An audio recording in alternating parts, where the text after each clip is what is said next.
Hello. Just letting everybody know that we recorded this episode right before Val Kilmer passed away.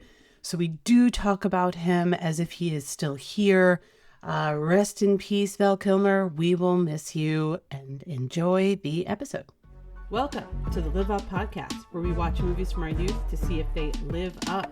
Quick note on how this will go. We will review, discuss, and score the movie in question to see if it lives up to us as adults and whether it lives up to kids today. I'm Jess Latterman. And I'm Amanda Treat. On today's episode, it's Game of Thrones for kids. It's 1988's Willow. This is my birthday pick for a film review. I grew up watching this probably like 100 times and loved this movie as a kid.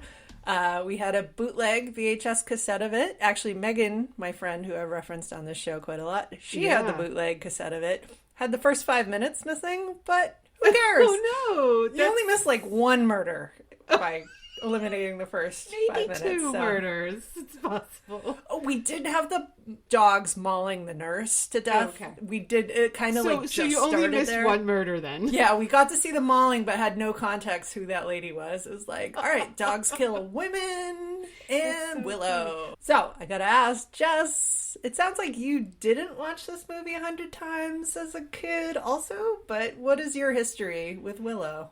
I actually did watch it a ton when I was a kid. Yeah. Even though before we were recording, I was telling you that my brother was like, I don't remember that movie, but I know we watched a lot. But he's an idiot. Jeremy, come on. Oh, confusing. Jeremy the brother. Jeremy the brother. I'm also married to someone named Jeremy.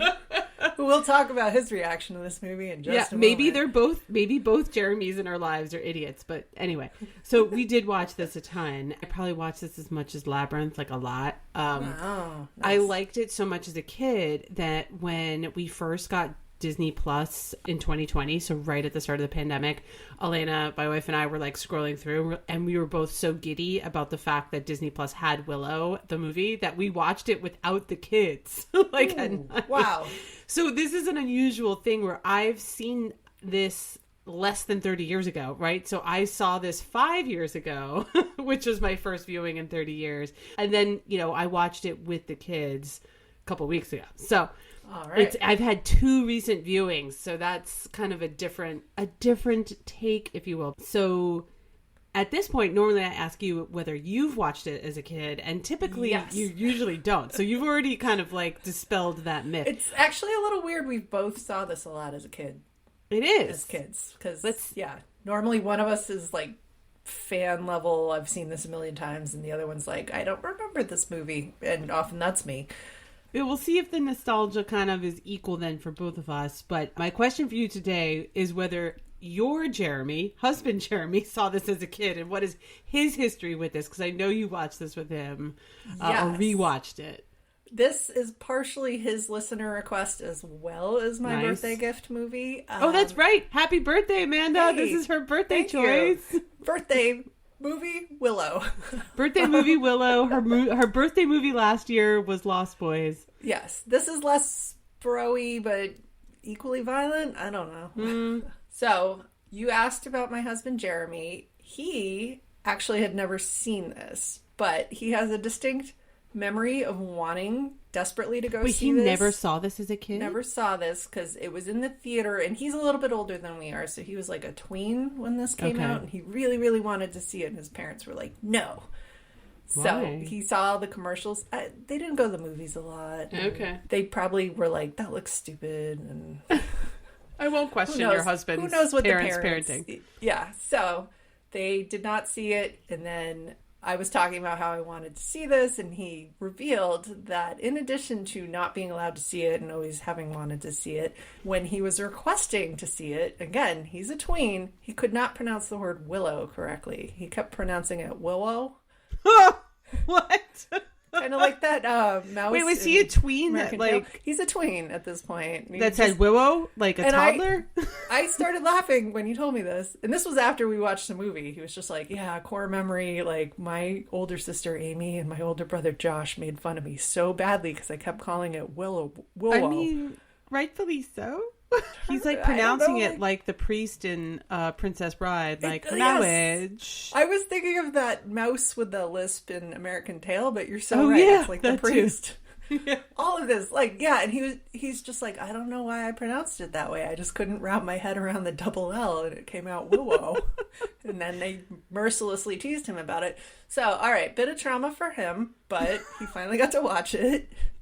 His commentary will be peppered throughout this episode, so good times. And Good yeah, times. let's talk about Willow. Willow. Jess, would you like to give one of your amazing plot summaries of Willow or Willow? Willow.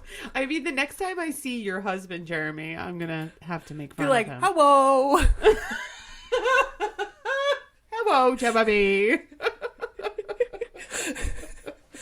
Oh, he's going to hate this episode so much. It's okay. We haven't called that Jeremy an idiot yet. We're just like gently No, just teasing. Jess's brother so far. Yeah. Okay. All right. So for those who perhaps did not watch it as much as you and I as kids, it's essentially a poor man's Lord of the Rings. Yeah. But instead of a ring the hobbits have to return, it's little people returning a baby. That's the twist. Can you imagine if the scene where they go to the magical fairy in the woods and she's like, this is the Lord Dannon. You must trek very far and throw her into a volcano. Like, that would be a whole... I mean, we'd just be admitting it was a knockoff of Lord of the Rings, but that would be a wholly different movie and kind of funny. Kind of funny. I mean, yeah, the whole point is to, instead of destroying the ring, you're destroying the baby. Really dark shit. Sure, you no! Throws the baby in. It would actually be Willow on the side of the queen, like trying to destroy Yeah, the I baby. mean, we're hitting like Sharknado levels of stupidity with that movie, but like, it would be fun to watch. We're going to talk about the poor man's Lord of the Rings, but yes, instead of ring, there's a baby. But really, I think for you and I and our nostalgia, it's the ultimate 80s quest movie. There's an evil queen, there's fantastical creatures, there's humans of different sizes, and magic is, of course, involved. It's Game of Thrones for kids here. So, Yeah. I love to do my nerdy notes, and this... I'm excited for your nerdy notes because your nerdy notes and twins like blew my mind for the most part. And of course, I did not read your notes ahead of time. So I blow my mind, Amanda. I don't think any of this will be too shocking, but just if people don't remember, this is an earlier film directed by Ron Howard after he'd made the jump from actor to director. I did not realize this was a Ron Howard film until I didn't even catch that in my 2020 viewing. We got to one scene. We'll do all the scenes in a moment, but there was one scene where there's like a big chase and like it's a little clunky directorially. Maybe Jeremy, my husband, not your brother, just yelled out, I like the Da Vinci Code better than this. Because Ron Howard directed that too. Oh, he did? So like, oh, okay. You got quests. He does quest movies. So Ron Howard directed this, and then story by George Lucas. Yeah, that's another thing I did not catch in my 2020 viewing. That I always knew because even though 5 minutes was cut off the intro, we got the story by George Lucas in the credits. And then the lady got mauled by the dogs. He described this as a number of well-known mythological situations for a young audience, which you and I both interpreted as, I just knocked off Lord of the Rings really badly. Yeah. It's a baby, not a ring, but otherwise we are like scene by scene that are ripped right out of Lord of the Rings. He is in the middle of getting ready to write The Phantom Menace, I think, at this point. Oh, okay. Maybe he's not that focused in writing an original screenplay. Like, he'd done all the Star Wars, he'd done Raiders of the Lost Ark. Like, he's got everyone thinking he's a creative genius, so this might be a little of a phone-it-in situation. He's got his Industrial Lights and Magic company that's doing visual effects for all these other movies. They did the work on Who Framed Roger Rabbit that we talked about. That was so cool in our first episode. And they're inventing that morphing technology. This is the first time that gets used to turn... We have I'm going to call her the Good Witch. Her name's Finn Rizal. Oh, that's right. When she changes to the different animals. Yeah, she's turning into an ostrich. She's turning into a tiger. She's turning into a human. A lamb. She is funny as a goat. Oh, a goat, whatever. But yeah, that was the first time they used that, and it still holds up in terms of looking really cool. But that's what they use in Last Crusade when they do the face melt. Oh, and you love a good face melt. We love a good face melt. There were a lot of Quest movies at this time. I mean, this is only a year out from Princess Bride, only a few years out from Never Ending Story. True. And even Labyrinth, which is around another this time. like quick kidnap the baby and then kidnap the baby back. It's true. So it sort of fits in that 80s era of Quest movies because you had just enough technology to make these kind of creatures to world build, if you will, and that technology wasn't really right there yet for animation. Like, I think these kinds of Quest movies now are more animated than live action, but yeah, so I don't think of it as like phoning it in necessarily. I mean, maybe. Oh no, I just meant the story, not what Yeah. you see on the screen is actually very visually stunning most of the time. Yeah. Some of the green screening wouldn't hold up today, but you know, it was 1988, so that was as good as it got. We've talked about this, that special effects aren't necessarily needed to be top notch for kids to enjoy it these days. My kids were fine with it. Cool. Everything was believable enough, even the troll scene, which we'll get to. So speaking of the troll scene, there's a couple of little Easter eggs peppered throughout this movie. They never say the name of that two-headed troll turns into a fire-breathing, just disgusting, dragon thing. That was named Eber-Sisk, after Siskel and Ebert. Oh. He knew would give this movie 2 thumbs down, and they did. They did? They did, yes. Whatever. Yeah. Not critiquing their critique of him, but yeah, he named the ugly dragon after them. That's and pretty then there's funny. Also a character named General Kale, who's working for the evil queen Bevmorda. Yeah. And that's named after another movie critic who constantly was panning George Lucas's movies, whose last name was Kale. And she said that she actually really appreciated that reference because every time the characters were like, Kale's coming! And like running for their lives, that she felt that. Like, yes, I would absolutely kill them all because I don't want to be watching this. So George Lucas took some shots at the movie critics, and I actually find that very funny. That is pretty funny. Honestly, George Lucas got the last laugh here, I think. Yeah, a little with petty, his career. and we like it. Yeah. On a more positive note, this movie was where Warwick Davis met his future wife, Samantha Davis. Oh, that's so cute. Yeah, she was also a little person, and actually she passed away last year, which, sorry for your loss, Warwick Davis, but that is fantastic that they met on the set of Willow, and then also Warwick Davis, who plays the title character. Who plays, Willow. yeah. And then Val Kilmer and Joanne Whaley got married after this as well. So Madmartigan and Sorsha actually got married in real life. Awesome. This is like a big love matching here. Lots of like romance going on this movie set. They had that Dust to Broken Hearts scene where Madmartigan is like just spouting nonsense and Sorsha's when he has the love potion. For like children, it's very awkward, but for adults, you're watching that like, oh yeah, I've had someone like be that awkward to me. Oh, cringe, but I love it. Yeah. They had shot that scene, and then the two actors got together and they went back and reshot it to make it more authentic because they were really together. Into each other at that point. So that's so fun. Kind of fun. That's a good scene, and appropriately awkward for like my tween daughter too. Yeah, it's like cringy, but in all the right ways. I actually really enjoy that scene. Yeah, it could have been. It was like on the edge. It could have been like really cringy, but it kind of worked. Yeah. Well, no, and they were like smitten with each other while filming it. So oh, how cute! In real life, they did eventually divorce. Apparently, Val Kilmer's a handful. Yeah. And when they when they picked up the Willow TV show, Sorsha makes a comment at the beginning that's like, oh yeah, Madmartigan, I was so young and like so immature. What did I see in him? Good riddance. Oh, like, that's funny. It's just like a very funny jab at Val Kilmer. We should talk about the TV show. We should. But not right now. We got to talk about Willow. Yeah. All right. So normally we go character by character instead of chronologically by plot through the movies. However, sometimes we get these quest movies where the characters are being introduced scene by scene, and it just makes more sense to do the plot. So we're going to do that today. It's going to be kind of like Mad Max Beyond Thunderdome and kind of like Pee-wee's Big Adventure. We're on a quest, folks. I have not been as friendly to these quest movies as you have. You have not. I have not. Mad Max really sent me sidebar, if you haven't seen Mad Max, I kind of recommend it and then listen to our episode. You got to watch it to understand what the hell we're talking about. It's been haunting Jess for a year and a half now. It's lived rent-free in my head for a long time. I like this. Let's start the quest, Amanda. Where are we starting? All right, we're starting. Just begin at the beginning. It opens on a black screen and it just says, "It's a time of dread." I know. I noticed that, and I'm like, "Whoa, we're starting out. We're coming in hot."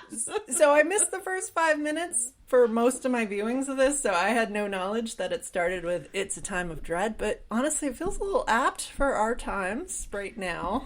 Yeah, we're all on a quest of some kind right now. So it starts with "It's a time of dread," and then cuts away to basically a lot of women in a cage. Also, did not remember that. But this starts I as didn't a very either. female-heavy movie. Like, we've got women in cages.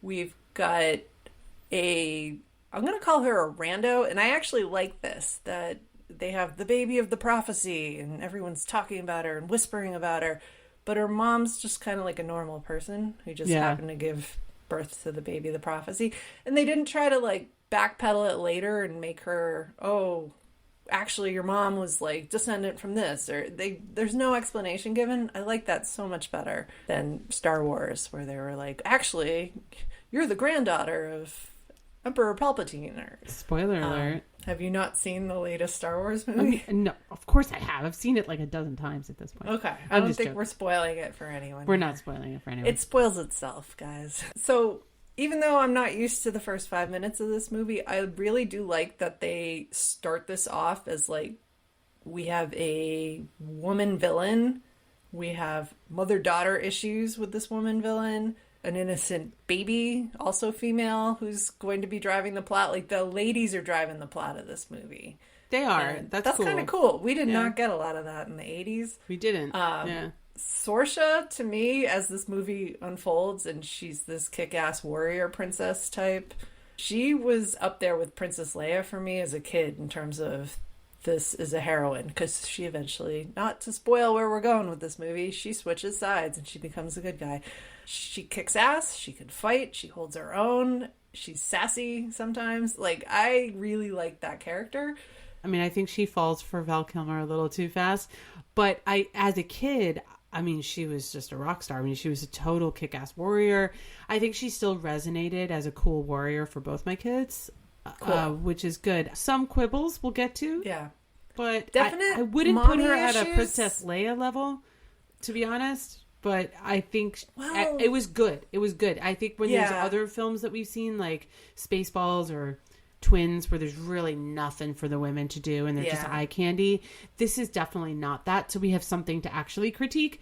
But it is cool. I didn't really think about it that it was all female driven, but it is, and that's fun. And kids these days don't even question that ever. So that's kind of cool. So that's kind of sneaky cool. I mean, it does start off kind of dark though. I mean, just like so dark. The woman who gives birth is then freaking murdered. They're just like kill her. They're like kill her, and you don't see it. And then the midwife who saves the baby, who gets to go on her own little quest with like pipe music. She goes on like a 3-minute quest till she gets mauled by dogs. Quest for like 6 months. It's like she's out there a while. I was like, even from watching this 5 years ago, I'm like, I don't remember it starting this dark. Yeah, it starts a little dark. It's not too dark for kids. I guarantee that most children of the 80s don't remember how it starts. Yes, I definitely did not. This is your reminder. Started in a baby floating down the river, and in the background, dogs were attacking a woman. But never mind that. Moving along. As the dogs are closing in on her, she finds the perfect piece of floating moss. We're doing a little Moses thing here, but it is a little Moses. Baby in the river, pushes it downstream, and it lands in the Nelwyn village, where we're going to meet Willow, who's played by Warwick Davis, our hero, our title character. Did you know Warwick Davis was 17 when he started filming this? I did know that, which is insane. He looks really young, and I should have mentioned this at the beginning, but part of the sell of this for my kids was that I was like, oh, Professor Flitwick is in this movie. He's the main guy, which they were excited about, but then you really don't recognize him because there's so much prosthetics in Harry Potter for that. True, yeah. I was like, he was also an Ewok. Well, this is his first time starring with his actual face out of an Ewok or leprechaun costume. So he was in Return of the Jedi. He met George Lucas on set, and George Lucas wrote this part for him because he liked him so much.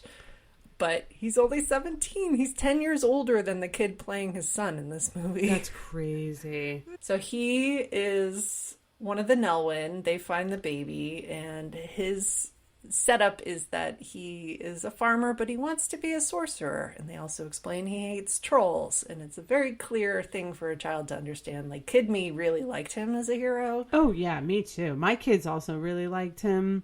Yeah. And they also really liked that he aspired to be a sorcerer. There's a whole competition where, like, I guess the lead sorcerer guy is, like, looking for an apprentice, and Willow really wants to do it, and his kids are encouraging him. It's kind of cute. They're like... Yeah.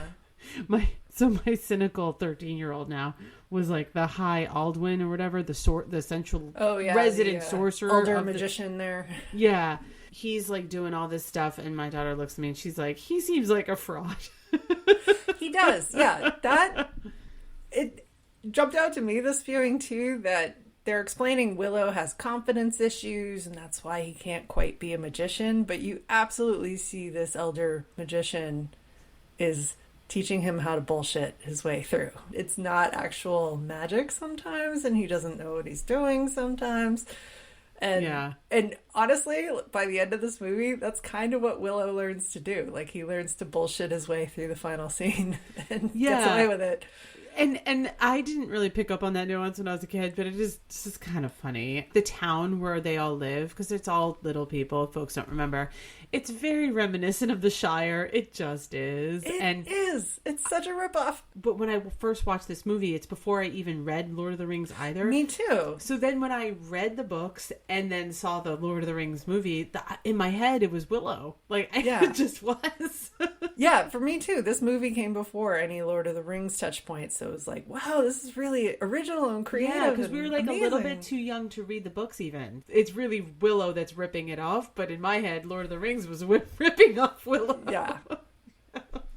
So they're in this very kind of rural, or it's like medieval peasantry almost vibe in this village where Willow lives. But I took a note that Willow and his wife Kaya, their house is so solid cottagecore that if they were alive right now, their house, I mean, they would be influencers right now. Oh, like cottagecore, like they'd have a TikTok account about how cute they live and about how they're like hand making their own gourds to like pour the water out of, or just all that. They're like uber that organic and vegan and yeah. Look at us. We're making our own crackers for the children. And then we're just going to like adopt this baby. And we're going to dress her in gingham. This used to be a hand towel, but we're going to make it into the perfect baby outfit that matches our house.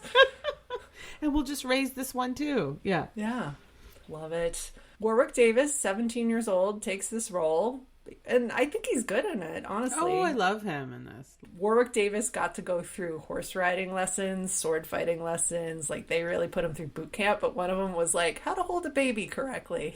That's funny. 17-year-old guys don't know that sometimes. Yeah, of course not. 17-year-old anybody's don't know that. Although, you know who could have used that lesson is General Kale later on when he's like riding around with the baby, not even supporting the neck. Ridiculous. No, it's just dangling. That kid's gonna have whiplash, maybe. That's right. We're gonna throw it in the volcano anyway. Yeah. All right, so Willow's family ends up with the baby. They realize very quickly that this baby's being hunted by crazy-looking dogs, which, by the way, fun trivia, those are actual Rottweilers that they put in these, like, rubber suits with, like, puffy bits coming out of them. I mean, those are kind of a childhood trauma of mine. Those dogs are scary-looking. But they're like sort of like rodents looking. Of unusual size level trauma. Like, ooh, yeah. Yeah. Elaine and I were wondering that. We're like, how did they shoot this? Because there's no CGI, and you could tell by the movement of the dogs that it's not a human in there. Yeah, they're charging in, they're jumping over things, and they didn't have special effects good enough, but it's actually super realistic. That's funny. Yeah, they're putting practical effects on actual dogs. So, baby being hunted by weird practical effects dogs, and they take it to the village council, and they're all like, we gotta get rid of this thing. We're going on a quest, everybody. We're going on a quest. We're throwing the baby in a volcano. Let's go. So they make it out of the village and they end up at this crossroads where they are running into, they're called Darkinis in this, but it's full-size humans, they run into. So enter Val Kilmer he's in a prison cage that is suspended in the air near them, that they're having conversations but keeping their distance because he's acting a little violent. And when he shows up on screen, all I wrote was, Val Kilmer's teeth have entered the chat. Oh my God. His teeth are so gross. So gross. Even my kids kind of noticed that because they're trying to depict him as like he's essentially rotting away in this cage. Like 30 seconds later, he has perfect Val Kilmer teeth. But well, they do show him take a cloth to it, and he's like wiping all the black shit out of his like. I know, but he looks like a hot mess in there. Yeah, he's gross.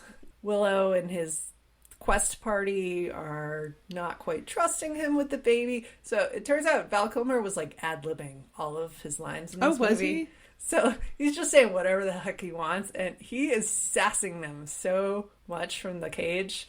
I actually really like this character a lot. Like, he's just heckling, he's cocky, but he's like, starts getting a little charming at a certain point. My kids were skeptical of him at first. Those teeth, how could you not? I know. I mean, she's 13, but at first she was just like, that guy has anger issues, because he's trying to get out of the cage and he's getting upset.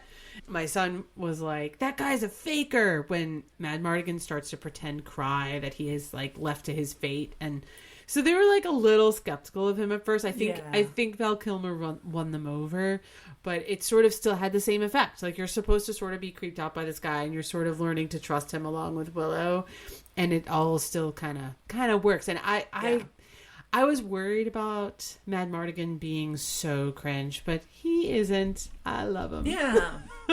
No, he's appropriately cocky. He totally is. So while Willow and his buddies are sitting there debating whether to give the baby over to this guy who's clearly been imprisoned, a whole army starts passing through.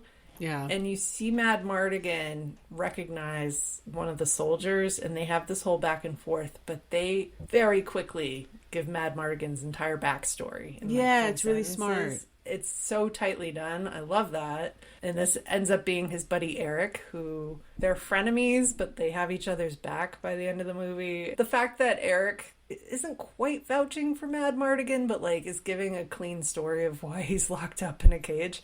Yeah. Definitely helps build his character. And now, okay, we're maybe trusting him a little more. You at least get the vibe that Madmartigan is a warrior of some kind. Like, you definitely, that comes out across as clear. But I guess it's sort of like when Eric is like, oh, I knew you'd end up in a cage. I guess like finding out that some idiot you went to high school with is still an idiot now. Yeah. And never left that town. And is like, or is calling in jail. You to bail out. And it's like, no, this You're seems like, about that right. kind of tracks. Like, you weren't a bad person, but this all tracks. Yeah, I mean, there's sort of that equivalent. We could see this coming. Yeah, we could see this coming. Exactly. I know kid me really, really loved how much chaos Madmartigan brings into this film. Oh, like, total. He's good chaotic, but like he's friggin' chaos. He just does whatever the heck is in his head at that moment, and it somehow works out most of the time. But he's also sweet. I mean, there's a whole... He is, yeah. He loses the baby, then he's reunited with Willow, and da-da-da-da-da.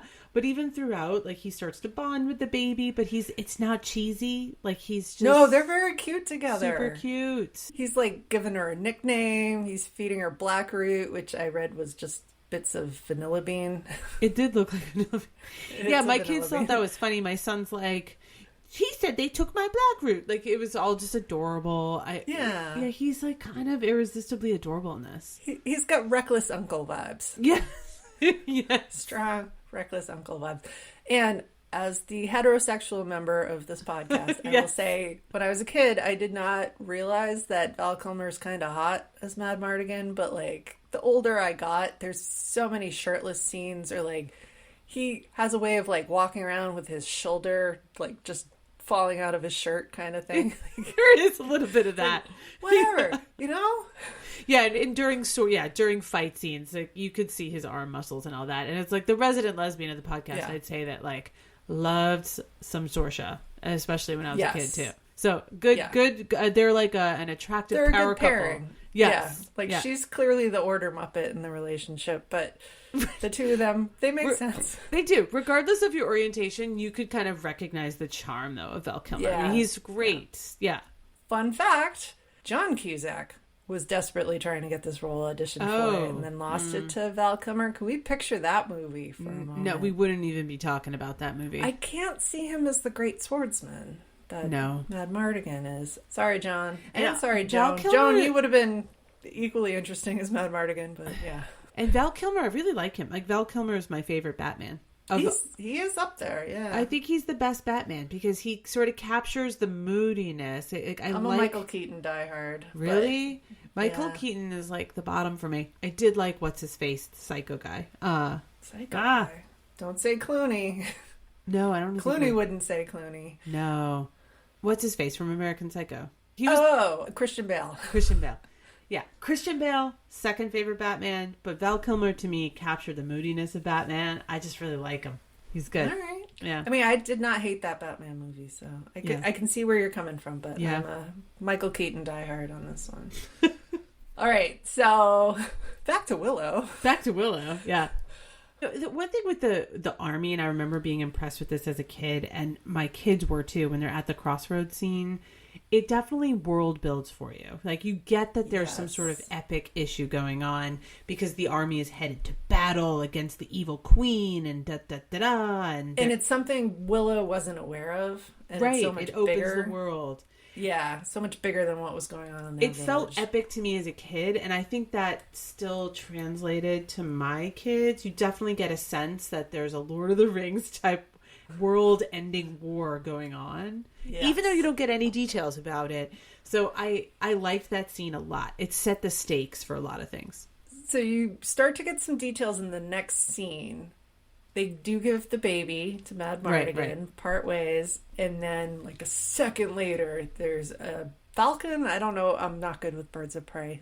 We'll call it a falcon. Ornithologists call us and tell us what that was. There's a bird flying overhead, and it's carrying the backpack with the baby in it. So it's like immediately. And the bird talks too, and is like, "I stole the baby." It's not. It's not is that the bird talking? He's got those little brownies. Oh, that's right. The introduction of the brownies. Yeah. So there's these little people, like fairies. I don't know. They're calling them brownies. They're a couple inches tall. They're annoying as fuck to everybody, but like so funny. When I was a kid, they take everything and make this movie a lot less scary because they're just like wisecracking the whole time. Love the brownies. They're perfect humor for kids. I mean, they joke about stealing the baby when he was taking a pee-pee, and you got potty humor. It's perfect. And even as an adult, I still found it funny. Yeah, no, when I was a kid, they had the most quotable lines in this movie. Oh, yeah. Like, shut up or I'll break your nose. And it's like, he's holding like a little stick in front of his nose. It's just like, can you? Are you strong enough to do that? Like, I don't know. Like, just these tiny little guys. They're dressed in pelts of rodents that they've killed. So there's like little squirrels and rats and like little outfits that they're wearing. And they're just so silly. The two main brownies are played by Kevin Pollak and Rick Overton. Like Kevin Pollak, Oscar nominee Kevin Pollak, who's also so great on The Marvelous Mrs. Maisel. Oh, okay. But he's in The Usual Suspects. Like, he's a really classy actor. But I read that those two actors, after they would shoot for the day, they used to go bar hopping together. And then if there was like an open mic night, they would jump up and do comedy sets while they were drunk together. Oh, that's funny. And that one night, their set got crashed by Robin Williams. Oh, no jumped way. up on stage with them and like kept the whole thing going. Like, they're funny, and they're funny together in this movie. I have to believe a lot of their lines were ad-lib too. They're like mean little brownies. They're great. I love them.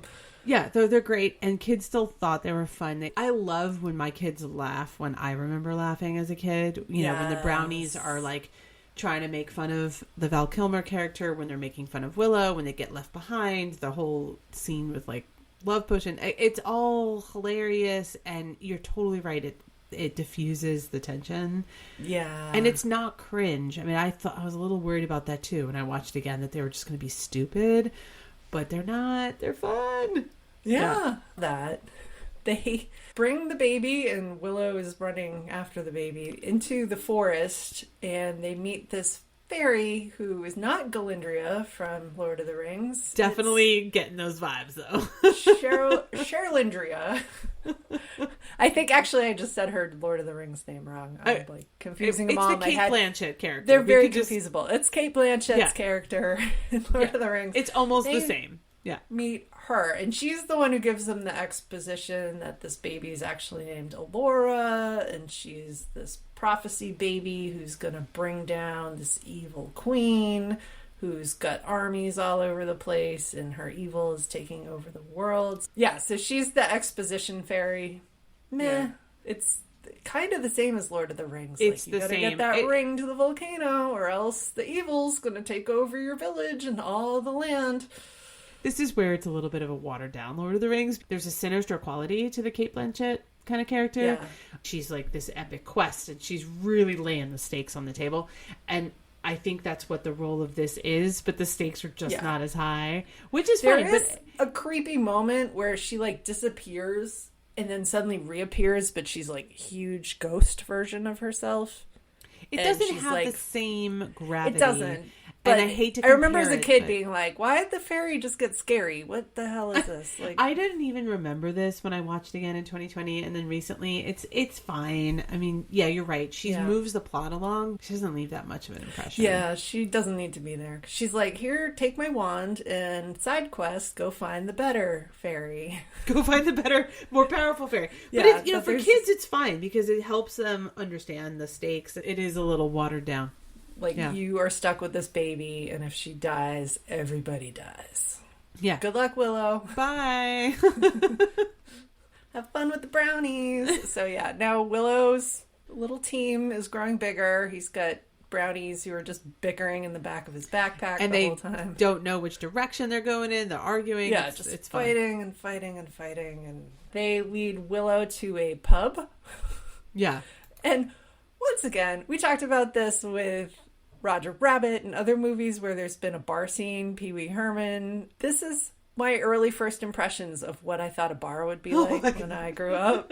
And this one, again, very Game of Thrones style tavern. Like, they are doing, what do they call that? Like chicken fighting, when they're like sitting on each other's shoulders and like beating the crap out of each other. I think that is that a chicken fight? And there's just like drunks falling all over the place. You know, try not to get killed by going into this pub. I still have not been to this pub. I know. Have you ever run into this pub? I haven't. That was a note that I had too, that all the pubs in these quest movies are epic. You could walk in and either get murdered or have the time of your life, or maybe I both. bet a pitcher of beer there is like $2. I bet it's so cheap. But the beer is like swashbuckling around. Yeah, and they're just there's a spilling wench, it everywhere. and there's fiddlers in the corner, and somebody gets murdered, and there's a vat of beer, and it looks like so much fun. I would love to go to a pub like this, but you might get murdered. Yeah, I don't know. You might get murdered, but like $2 pitcher's worth it. Yeah, no, it's a fun scene. It's part of the world building. Yeah, and this is where they reconnect with Val Kilmer, and Val Kilmer is clearly there for a booty call, and then you just see him getting dressed up as a woman because the woman that he was clearly screwing, her husband is coming, and so Val Kilmer has to dress like a woman and pretend that she's some friend that's visiting. Yes. It's all very unconvincing, and then the husband starts to hit on Val Kilmer because he thinks that she's a woman, which is like kind of weird. But I'll just, like, as a kid, I did not understand that whole dynamic. Like, I think it went over my head. I was like, he is hiding from that giant, brutish looking guy. Well, I knew he was hiding, but I didn't understand that he was hiding because he was screwing that guy's wife. I just, didn't really understand that. I'm not sure when it first occurred to me that that's what was going on in that scene, but yeah, adult me's watching that go down. I thought it was kind of funny still. Oh, I did too. And this is where the chaos ensues, because clearly Val Kilmer then exposes himself to not be a woman, and the husband loses his mind, and then you have an epic pub brawl. Yay! I love a good brawl. But the pub brawl happens at the same time as the evil queen's people are there to look for the baby. So it's like, you have layers of like people fighting. It's kind of fun. When I was looking up the random trivia, so this is when Sorsha comes in, and Sorsha meets Madmartigan for the first time. Oh, that's right. He's dressed as a woman. And she gets right up in his face, and she's the one who figures out he's not a woman. Oh, that's right. Yes, all hell breaks loose. But she throws her sword down on the floor because she's angry with him. And in one of the takes, she actually threw a sword through somebody's foot. Oh! Ow! I just learned that today, and I was like, oh, who's doing the like weapons on this movie? That shouldn't have been a real sword. Well, somebody's walking around with this giant scar on his foot, and he's like, Yeah, you know who gave me this scar is Princess Sorsha. This is my injury from Willow. Yeah, but it's pretty epic, and you also It's a good brawl. It's a good brawl. The brownies get involved in the brawl, and then you discover that the brownies have love potion, which now I kind of want to understand, why are they walking around with love potion? It's never explained, but it's a really good Chekhov's gun in this scene. Like, if the gun appears in the first act, it's going to go off later. Right, yeah. They have this pouch full of fairy dust that makes you fall in love with the first thing you see. So you see one of the brownies fall in love with a cat. I remember thinking that was hilarious when I was a kid. Oh, and it's the way still he breaks funny. it, he falls into a keg of beer and comes out like he's drowning and then just goes, beer! And dives back in to like get drunk off his head. And then he spends the whole rest of the scene drunk.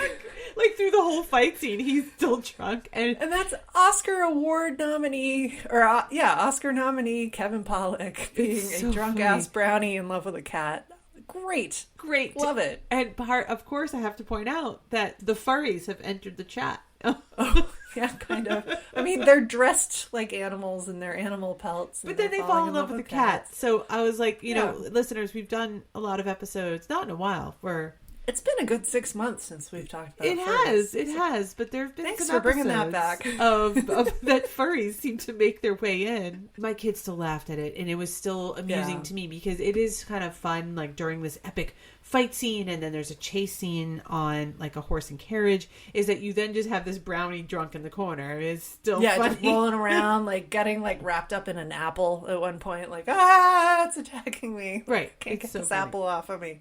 That chase scene, super fun, I thought. That was when Jeremy was like, good. I think I like the Da Vinci Code better. Is it as good as the chase as Raiders of the Lost Ark or any of the Indiana Jones? It is not. But it's still fun. It's well choreographed. And I think it's actually really more fun without the special effects. Like, they are racing through these woods with horses. It contains our favorite thing in any good brawl chase scene. There is a nut shot. Good job, Willow. We do like a good nut shot. He's right at that height. Just hit that guy with a staff right in the nuts. It's a good scene. It doesn't go on for too long. Those dudes, mostly, who like a good battle scene. It's pretty good. All right, so they escape the pub. They're hiding from the weird-looking dogs and all the people they were just fighting, and they have to go find this sorceress who's on an island. Oh, that's right. Yeah. And Madmartigan does kind of come around at this point. Willow goes off to find the sorceress. She's been changed into... We were debating what she is, but looking it up, she's a possum. Okay, yeah. Giant possum. So they bring her back, and then they all get captured. Mm-hmm. And they're being dragged up a snowy mountain, and you start to get more of this tension between Sorsha and Madmartigan, who is still wearing a dress. And then they That's throw right. like a burlap sack over him. Very manly looking. Very manly. It's the butchest dress I've ever seen. It's the butchest dress ever. Butchest pink dress ever. Like, weirdly, he looks very manly in it. He does. So they're building up like the sexual tension as they march up the mountain, and then Sorsha's keeping the baby in her tent, and then this new possum sorceress is trying to teach Willow how to be a better sorcerer so he can change her. We get up to the scene where the brownies hit Madmartigan with the dust of broken hearts just as he's going to retrieve the baby from Sorsha's tent so they can escape. Mm-hmm. And this is the scene that they had to reshoot because they thought, now that these two actors are actually going out with each other, like, this is going to be awesome. It's so cringy, but still so awesome. I love this scene. I do too. I don't know what's in this dust, but like, I would love to try it sometime because like, he just is like dilating pupils and like just grinning like a fucking idiot, and it's like so he funny forgets looking. he's a warrior. The whole Yeah, thing. what am I doing? I feel like my daughter was a little bit embarrassed and thought it was pretty cringe. It's but so cringe. it is cringe, But still delightful. It is delightful. It still kind of works. It's not assaulty or gross or anything like that. It's supposed to be funny, I think, a little bit. It lands exactly as I remember it landing kind of as a kid. And Sorsha, I feel like her reaction, because she wakes up and just pulls a knife on him immediately. Which is like, fantastic. What the hell are you doing? Like, right. She's holding her own, but you can see, like, in her face, she's questioning, is this guy for real? Yeah. What is happening here? But then realizes, oh, wait, he was trying to steal the baby. Mm-hmm. And he just takes that tent down. He goes in for, like, the kiss, but he, like, knocks the whole tent out and then rips it open with a sword and fights everybody on that mountain. It's the first time you see him with a sword and properly fighting. Yeah. Yes. This is his first weapon in the whole film, and he's pretty good at it. Yeah. In a way I would not expect John Cusack to be. No offense, once again, John. You need a manly man in this role. I'm sorry, John Cusack. It just doesn't work without it, This really. is not an intellectual role. But Sorsha's totally checking this out. Like, what the F just happened? But also, I would argue when she switches to this good side, it's been building. They've been teasing it out. I felt like she fell a little too fast. And maybe this is just a perspective from the resident lesbian host of the podcast. Because I was just sort of like, is this enough? Because she's clearly like completely thirsting after him. Which I totally get it. He's handsome. He's like dashing and all this stuff. But I'm a little bit like, is that it? I feel like you need a little bit more wooing. I'm not saying that this was the best setup for the two of them, but considering how awful and abusive her mother is to her the whole time, she's just so effing mean to her face. And I just imagine Sorsha's whole life has just been her mom critiquing her. So here's a guy who came in and started saying all this weird, like, you're my sun, my starlit sky. And, like, she's never had anyone say something like that before. So I would say this is probably her confused face. Like, what the hell just happened? But there's a little bit of dialogue where she gets mad at him for essentially lying to her. I love that part. Oh, wait, I don't like this part. Okay, tell me why. Let's catch up. So they escape from this mountaintop snow-covered village by jumping on a shield, and they do this epic sled ride that apparently fun. Scared the hell out of Warwick Davis. So all those like tight shots on his face were genuinely like, I mean, I'm they're gonna like, die. It looks like they're sliding down the freaking Swiss Alps. I mean, it's it's massive. It's massive. That actually was shot in New Zealand. So once again, Lord of the Rings comes back into it. Awesome. Yeah, so they make their snowy escape down to a village, and then Sorsha and all the soldiers show up, and they manage to take her hostage. And they're trying to get to this other castle where there's going to be people to help them. So they've got a hostage. Off we go. And this is what you're talking about. She's riding with a knife to her throat on Madmartigan's horse. And then the two of them just start hashing it out. And I really do love this part. Because she's just like, you lied to me. Madmartigan doesn't remember what he said. Yeah, he's sobered up after a snowy... Well, he gets turned into a snowball briefly, but somehow in a very dignified way.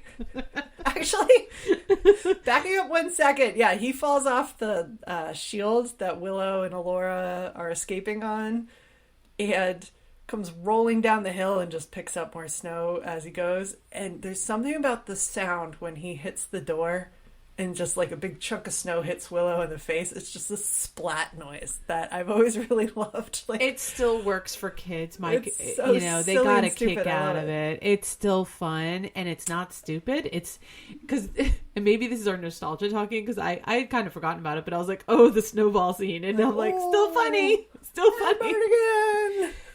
Okay, so what I don't love about it, I'm being such We're back on the horses here. God, we're back on the horses. Sorsha's a hostage, but she's sort of softening to Madmartigan's character, and she accuses him of like, you lied to me. She's like so butthurt over the fact that he was under the influence of love potion that part of me is the like, first guy who's ever hit on her. I know, but part of me is like, I feel like she needs a little bit more wooing. Okay.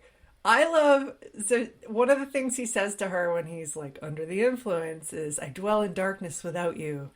And when they're on the horse, she's absolutely pushing back like, you just lied about all that? And he's like, I don't know what I said, and back and forth. She's like, you said, I dwell in darkness without you, and it went away. And she just sounds so genuinely hurt. It reminds me of the scene in The Princess Bride where Wesley comes back as the Dread Pirate Roberts and Buttercup hasn't figured it out yet. Yeah. They're, like, hashing it out on top of the hill. Yeah. Like, they do a big roll after. But he's just so jilted that she was going to get married to another guy. And he just sounds so wounded and, like, doesn't know what to do, and he's like lashing out at her. But that's what Sorsha sounds like to me. It's just like I thought we had something. You dwell in darkness without me. It went away, and then she just punches him and jumps off the horse. Like, I didn't have to be a hostage this whole time. And she's just like, you know what, Sorsha out. Like, yeah, no, I love that she kind of like. It's just like, I thought we had something here, but screw you, buddy. Punch in the throat, and I'm off. And she absolutely runs off on him. Yeah, I do like the punch. Maybe this is the lesbian in me. I didn't understand how she could just quickly just fall for this guy who's taken her hostage and all that crap. I understand that he's like handsome and whatever. This is like really similar to your last birthday episode where we did Lost Boys, and you had to explain to me what is so great about Jason Patrick. I mean, you get what's great about Val Kilmer, though. I do get it. Imagine you were straight and you just spent a bunch of sexually tense hours leaning against his chest. I get it. Because he's got you as a hostage, but he also just, like, said all his poetry nonsense to you. Yeah, I guess. I thought and it was like, a little fast, but I'll allow it because it's your birthday. That's it. Just imagine it went on for hours and it was just, like, tension building on that horse ride until she was like, I can't wait relate a to second. it. You lied about all that? Boom. Punch in the... I'm out. I'm out. Sorsha out. Yeah. So while she's off running to get her whole army to come attack them, because she's not having Madmartigan right now, they head off to this castle that they were told about, Tears Lane. But when they get there, there's nobody there. They've all been turned to stone. Which, as a kid, this effect isn't very good. I did not realize for many viewings that there were like people inside the stone. I didn't Or it looks either. like there's people painted onto stones. I didn't even notice it until I watched it again in 2020. It was just an abandoned castle to me. My kids noticed it, actually. It definitely has a creepy effect. And my son, who's 8, it was is like creepy. A little spooked out by this castle. This is a trauma scene for me where Me too. it goes not quite Large Marge, but like close. Oh, that two-headed Very troll, close. man. It's like haunted my dreams. We know from the beginning that Willow hates trolls. They didn't tell you what the trolls were going to look like, but when you see them, they're just like, they're people in these very hairy suits with really ugly faces. And he uses that wand that he doesn't know how to control and turns one of them into... Like a two-headed monster thing. It's like skin peels off and it like compacts into almost like a brain looking thing, and then these two little heads shoot out of it, and it's like aliens a little bit. Yeah, little Stranger Things action going on too.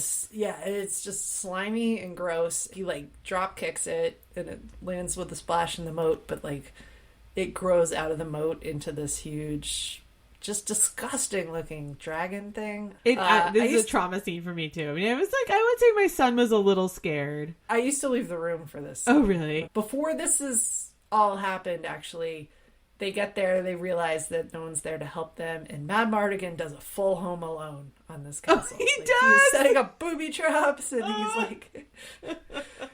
yeah, just does hooks the whole place Kevin. up. Yeah.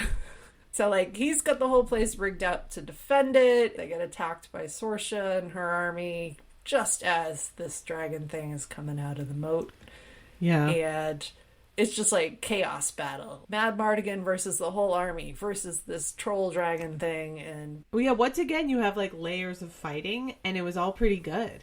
Madmartigan catapults himself up onto the troll dragon thing and like stabs it through the head and looks really badass doing it, to the point that Sorsha notices it. And this is what we all like. She decides that she's switching teams. Yeah, she was basically like, that guy's hot. I think I'm with him. There's a funny part where the two-headed monster and then everyone stops fighting and is like, oh shit.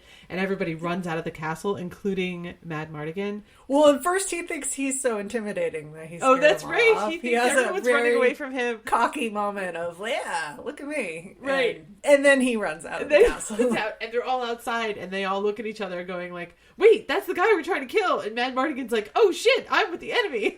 Well, there's like him looking up at Sorsha and the horse, and she's just looking down at him like, what are you doing out here? We're supposed to fight.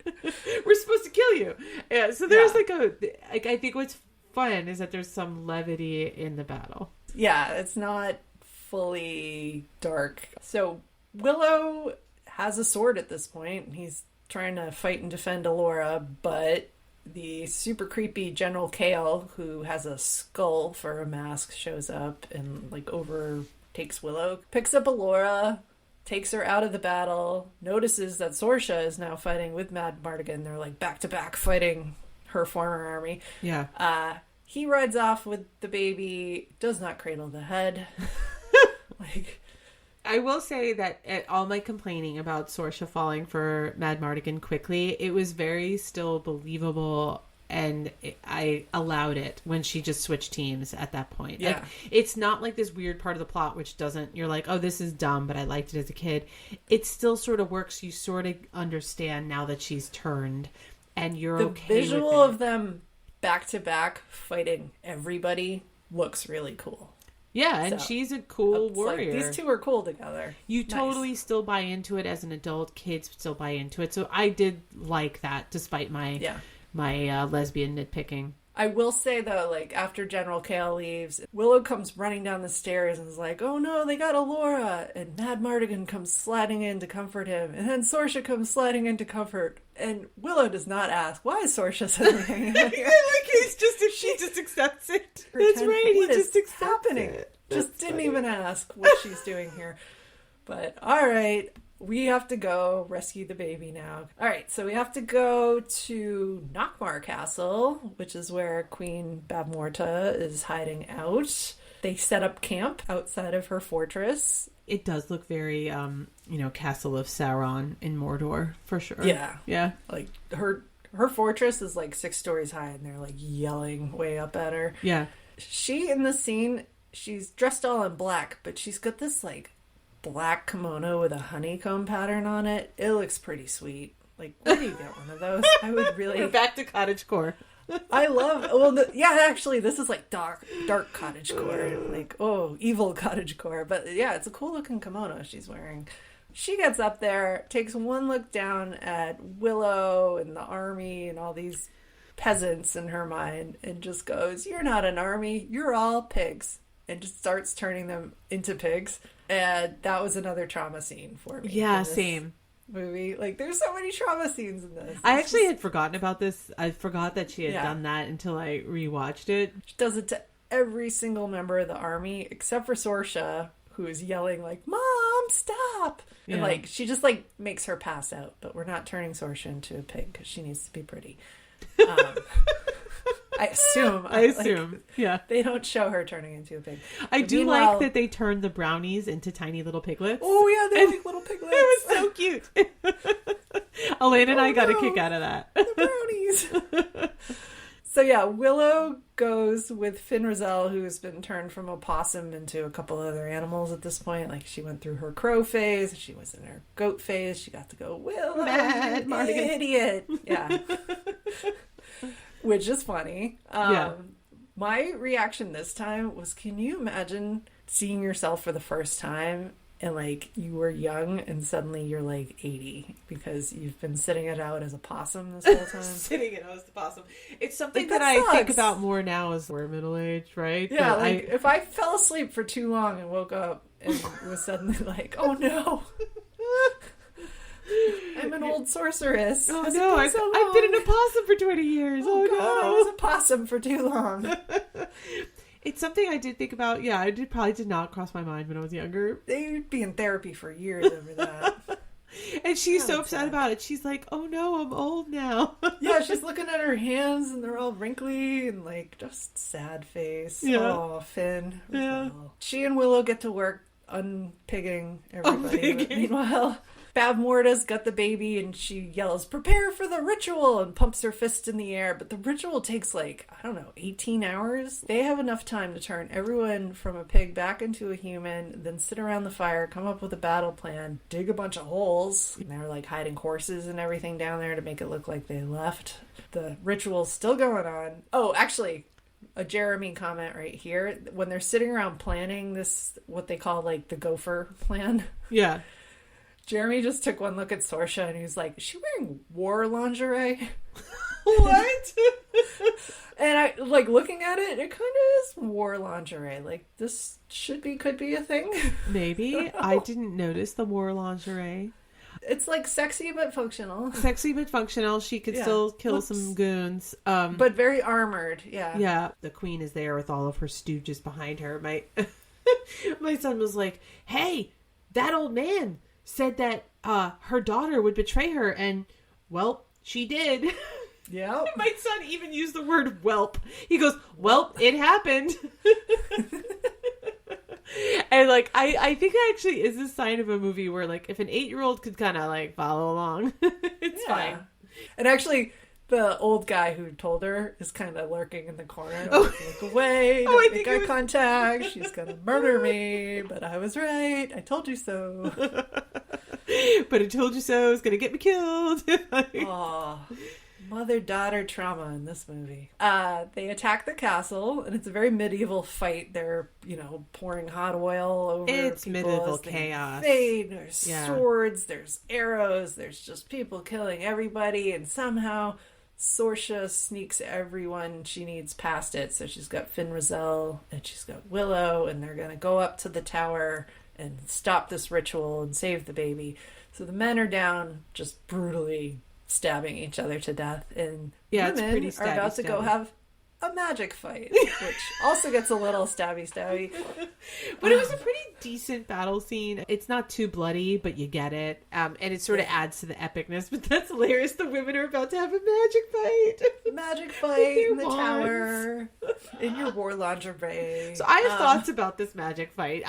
So this is where Rizal and the queen, who are old nemesis of each other, and you kind of forget with the plot that the queen had turned Rizal into an opossum and banished her to that island. And they're supposed to be equally matched. They both have solid magic skills. Let's go at it. Ding, ring the bell, ladies. Right. I love it because they're yelling at each other and there's a little bit of respect there, but it just slowly unfolds. One of them's lighting one on fire and the other one's freezing each other, and then they're kind of exploding, but it just devolves into straight out punching each other in the face in one fight. And it's a Tarantino level of, he once described Kill Bill as he thinks the audience finds it so grotesque when women fight each other, so he was just going to put women fighting each other, but this is old ladies fighting each other. Yeah, I mean, when I rewatched it in 2020, when this fight scene started to happen, the way it's shot, it's not shot with epicness or slow motion, and because maybe you don't have the sound effects and the special effects, it just looks like two older Karens fighting over the last TV on Black Friday. It looks ridiculous. It could have been done more epic. Again, Ron Howard was kind of a newbie at directing at this point. Though, where they each fall over, and Elaine and I just straight up started laughing.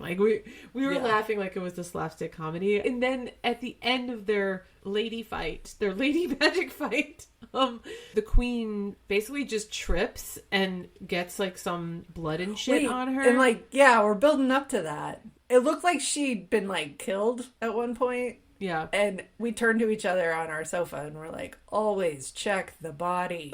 Don't just leave her there and walk away. Is the rule of movies. Yeah. Check the body. She's not dead. Because of course she wasn't. They get too close and they're poking at her, and then the eyes shoot open. She's like, ah! But then she just trips and then sends herself into oblivion by accident. Yeah. She spills all the ritual stuff all over herself and gets struck by lightning and evaporates herself. first wave is Sorsha comes in, and Bavmorda, her mom, she's got like 2 old wizard security guards come charging at Sorsha with swords, and she just like kicks their asses and disposes of them in like 10 seconds. And you see her mom just be like, that's my kid. It's the first time you see her actually be proud of Sorsha, but I actually really like that moment. Yeah. Just, aw, I taught her to kill people so well. Look, she just killed my 2 security guards. So yeah, then she tries to throw Sorsha into a wall of spikes, and Finn Rizal uses her magic to just like collapse Sorsha to the floor and knock her out. So it's like, all right, she's out of the picture. Then we have the old lady scrappy fight. And while that's going on, Willow's kind of battling the furniture in the background. The furniture like, comes alive and is like really creepy. They're just shooting their wands at inanimate objects that are just jumping up and becoming creepy stop motion animation. Yeah. Like, it's like, oh, Tim Burton's entered the chat here. Oh my god, it does look like Tim Burton stuff. And Willow's like pushing one of them out the window and kind of like running around hiding from one. But he had this like pig trick at the beginning of the movie that he was trying to do at the fair for the Nelwyn village that he screwed up, and everybody laughed at him, and he didn't have any confidence, but he does it here with Allura. He pretends that she's disappeared, and he sets Bavmorda off. So he ultimately has learned the art of bullshitting. Yeah. And here we are. Like, this is the big win for Willow, is he's learned to fake it and then make it, and the queen will accidentally trip over herself and screw herself into oblivion, and Willow's the winner because he lied and made that all happen. So that's kind of where this movie's going. Yeah. But I do like that saving the day. It's up to Willow, and it's a room full of women just clawing each other's eyes out. Yeah, because Madmartigan isn't even a part of this. He's fighting on all the goons, mostly on the outside. I do like, though, that, Willow saves the day, and then, now that everything's fine, that's when Madmartigan bursts in like he's going to save everyone. Right, and it's all like, done already. We're good. We're good. Thanks. So, yeah, from there, we're on to our happy ending. We cut to, they're back at the Tiersleen Castle, which, my God, what a makeover that's gone through. Everybody's clean. It happens in a lot of kids' movies where, like, the dark castle, all of a sudden the sun comes out, and... Yeah. This happened in Beauty and the Beast, they're back at the castle with the trolls and the frozen stone people. It looked like... Oh, I thought they were at the Queen's castle that just got a makeover. I could understand why you don't want to live at your mom's house after you've killed her. But I don't know. I could see the two of them with Madmartigan being like, I don't want to live with your mom's people. Like, I could still see the pile of blood in the corner. Yeah, we might trip on that too and accidentally send ourselves to oblivion. Hey, what do you think about that castle with all that troll poop all over the place? You want to go live there? Let's go live there. It was empty. Yeah. There's no humans I can Home there. Alone that place pretty quickly. Yeah. Oh, so the one funny thing about the ending when Rizal gives Willow the Book of Spells, Elena was like, is this the origin story for Professor Flitwick? So she was like imagining that, Willow, the character, gets a Book of Spells. And then he I like that. becomes essentially like a charms professor at Hogwarts after. Oh, I hope so. Because you know what? We were commenting, Willow like goes home and gets the hero's reception, but right back to the beginning, he has not planted his field. So is he like bankrupt at this point? I know, like he like is his family sacrificed destitute? everything. Yeah. Yeah, so like maybe he does need a career at a boarding school for wizards because he needed to get a job. He doesn't have a lot. Yeah. Yeah. Ooh. That's right, because he doesn't do any of the planting. He's still sort of bottom rung, even though he's a hero. Yeah. But no, he goes on to be head of house, head of, what is it called? Which one? Ravenclaw. Oh, good. Have you read the Harry Potter books? Not all the way through. Oh my God. That's insane. You need to read those books, Amanda. Anyway.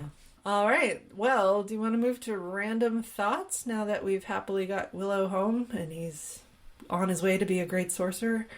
My random thought is that the baby who plays Honora, whatever, is the cutest baby you've ever seen in your life. She is very cute. And she makes great expressions. Elena and I were saying, we're like, how did they get the baby to like, did they just have the camera on it for like hours?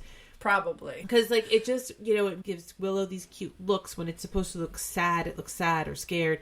It's adorable. That's my random thought.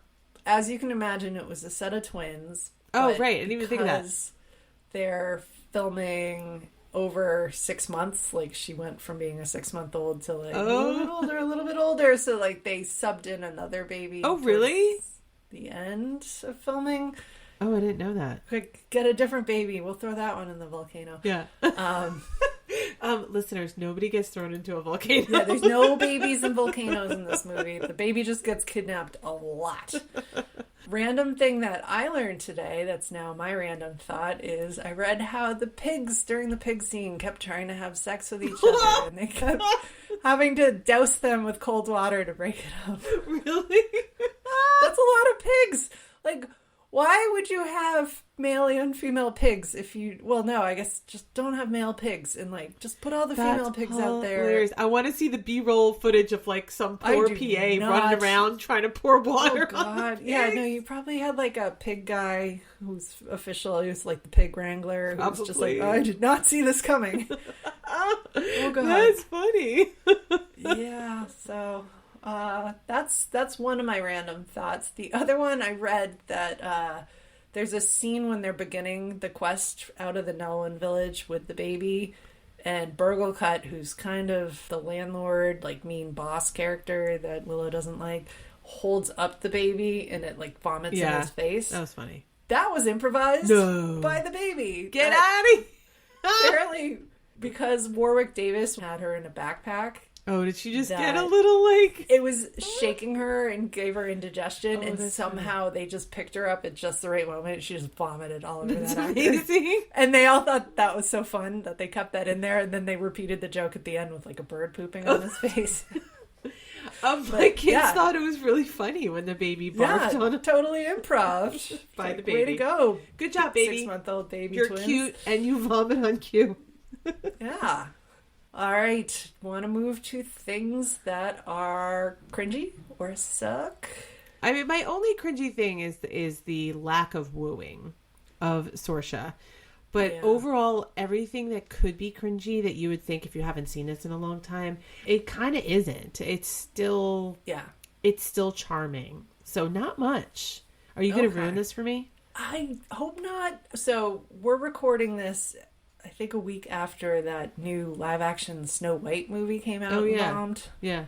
Building up to the release of that movie, or just even when they were casting it, Peter Dinklage from Game of Thrones was very vocal about how he is just over this shit of dwarves being cast as, like, these little fantasy creatures, and, you know, he was like, just fucking stop it. When this came out, nobody was thinking about that. Yeah, it's just kind of a sign of the times. So anyway, that's my cringe, is just, I get what Peter Dinklage is saying, and that this is one of those movies that did that. Otherwise, yeah, my husband called this derivative and stupid, because he's a Lord of the Rings fan, so that's not cringy, that's just one person's feedback. I wouldn't put that in a cringy category, though. That to me is not cringy, it just... Okay, just is what it is. You know what, Jeremy? Willow is fine on its own. That's what I think. Yeah. In some ways, though, I think that's why my kids kind of liked it in some respects, because they did just recently watch the Lord of the Rings trilogy, so it's pretty similar. Okay. Yeah, then it's got familiarity. It does. So let's finish on things that were great. Yeah, I thought the world building was pretty good. I mean, we're not talking Jim Henson level Labyrinth, but it's still pretty good. I was right into the epic story, even as an adult. And you kind of get that there's, you know, different types of people, or like creatures like brownies and sorcerers and things like that. So I thought that was still good. And I was worried about it being dumb. Maybe it's our nostalgia, and it sounds like Jeremy was like, this is too derivative. It still works, at least for kids.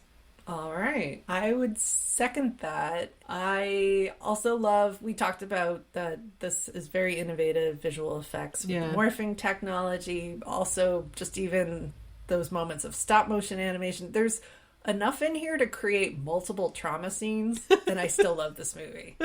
You know, The troll scene scared the hell out of me. The creepy dogs scared the hell out of me. The pigs. There's enough danger present in this film. And then the brownies make it all okay because they'll just like laugh it off. Yeah. And yeah, just feeling like you're cheering for the underdog the whole time. I really do love that enemies to lovers thing going on with Madmartigan and Saoirse. I mean, one good thing about this is that they didn't give her some makeover and put her in like high fucking heels or shit like that. Like Yeah, no, she's got her war lingerie. That's as sexy as it gets. Guys. Yeah, I mean, but it's still sexy.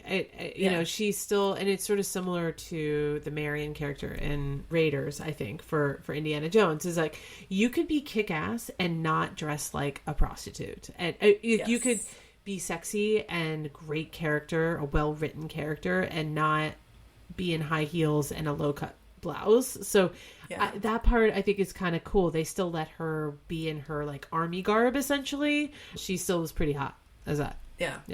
Well, do we want to go to ratings? I'm not sure where you're going with this. Oh, really? Okay, so let's go to ratings. So we're going to do 1 to 10, 1 being garbage, 10 being Princess Bride. We'll rate it once for adults and once for does it live up to kids today. So we'll start with adults. I will say I did ask my husband Jeremy to weigh in on this, but it's my birthday and I'm going to overrule him.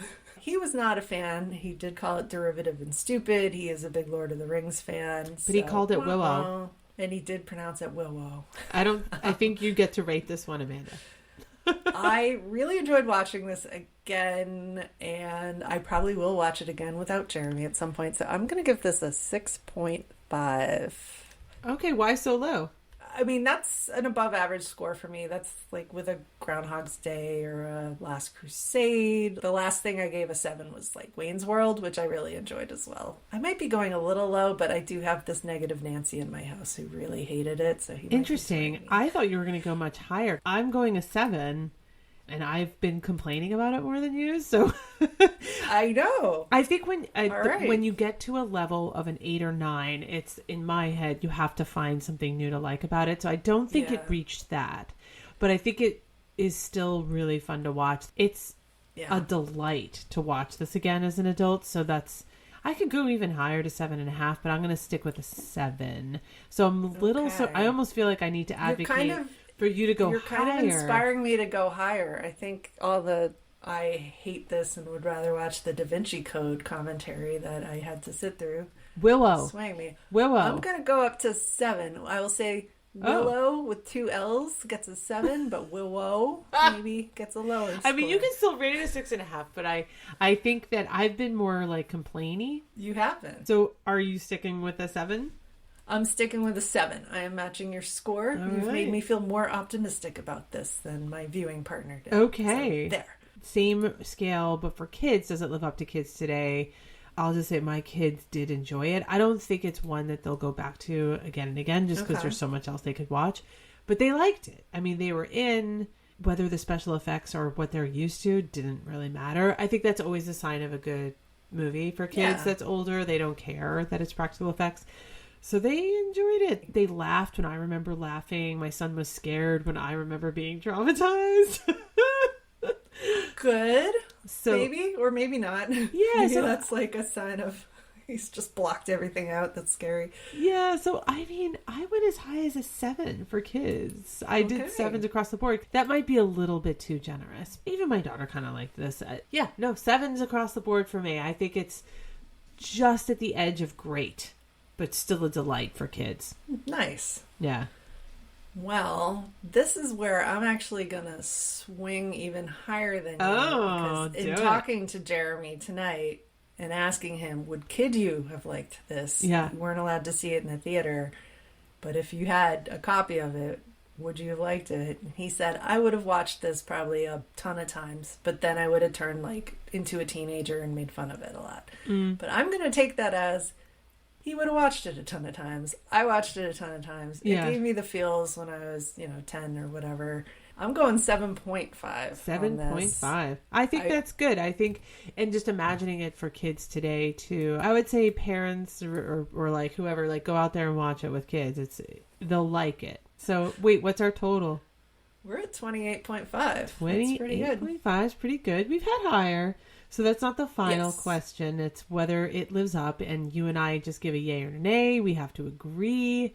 Why don't you go first? Well, this was my birthday pick. That's right.